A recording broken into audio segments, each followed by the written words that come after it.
accumulation over the evening. Looks like it's still coming down. Doesn't look like it's coming down. I can't tell if it's any heavier per se than it's been. But there is significant more accumulation out there. I don't know how to quantify it yet. And it's really tough because of the drift. It's still got that wind. Although it doesn't feel like the wind is blowing as hard right now as it was last night. But there is wind. Looks like the plows have come through a couple times.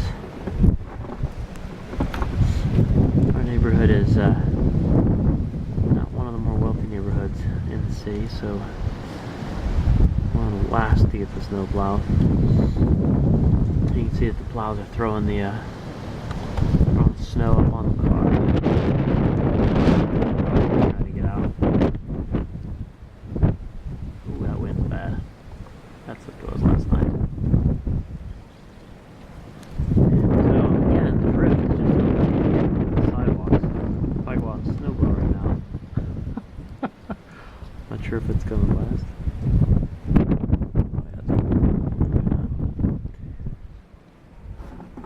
And then you got the piles that are starting over here on the corner. That's kind of fun.